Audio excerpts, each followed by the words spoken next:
jour, je parlais avec une dame que je connais qui est infirmière et qui connaissait ma pathologie et qui m'a dit « Mais pourquoi tu ne fais pas une demande de RQTH, de reconnaissance qualité travailleur handicapé ?»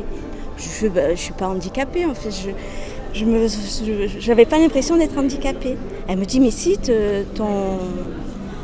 ta pathologie fait que tu peux demander cette reconnaissance. » Pour nous au CRIP, soigner, c'est vous aider à vous reconstruire en prenant en compte votre situation de handicap. Donc le rôle du médecin, c'est d'essayer de dédramatiser l'entrée, de les mettre dans les meilleures conditions. C'est d'ailleurs pour cela qu'on organise ce qu'on appelle des pré-accueils, c'est-à-dire qu'on reçoit les personnes avant leur entrée définitive, de façon à éviter justement un petit peu ce choc de l'entrée au sein de l'établissement qui parfois peut être problématique pour certaines personnes fragiles. On a déjà beaucoup de mal à affronter la douleur et le handicap. On a beaucoup de mal à affronter le regard des gens. Donc quand on rencontre quelqu'un qui en face se porte vers vous, vous accueille et qui fait une grosse partie du travail, c'est vraiment un gros pas en avant. C'est un gros soutien. La spécificité entre un médecin généraliste, un médecin de ville et un médecin spécialiste, puisque nous sommes médecins spécialistes, c'est la connaissance du handicap.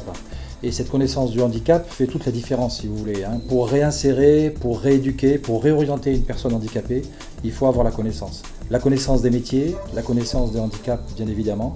Et surtout, ce qui fait la différence, c'est le travail en équipe, le travail pluridisciplinaire, qui permet justement, avec les compétences de chacun, d'amener la personne vers la réinsertion professionnelle.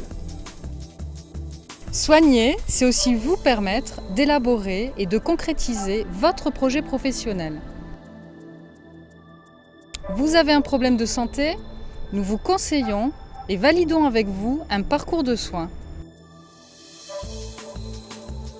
On est carrément mis sur un terrain d'échange parce qu'on peut. J'ai vu plusieurs personnes, moi ici, au niveau encadrant, soignant. J'ai vu l'infirmière, parce que j'ai besoin de la voir de temps en temps. J'ai vu la psychologue, ce qui m'était jamais arrivé de ma vie. Et elle a su m'approcher. J'ai vu la sophrologue, qui a compris aussi que les premières fois n'étaient pas bien faciles, qui me propose de reporter aussi. Les gens ici s'adaptent à vous, vous entourent et ils sont extrêmement patients.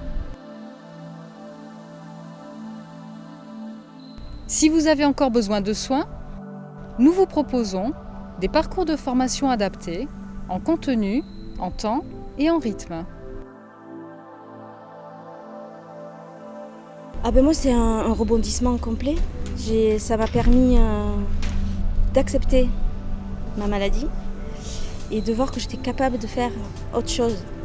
Parce que j'avais un travail donc, qui me plaisait et il a fallu que je me dise « Valérie, il faut avancer, il faut faire autre chose ».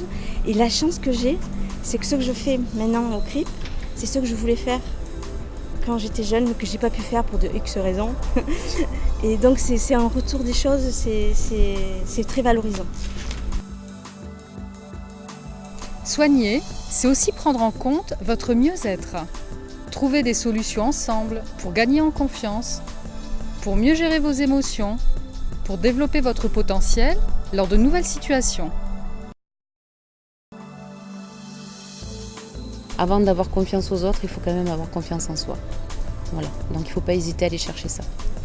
Vous êtes unique, c'est pour cela que nous construisons avec vous un projet personnalisé.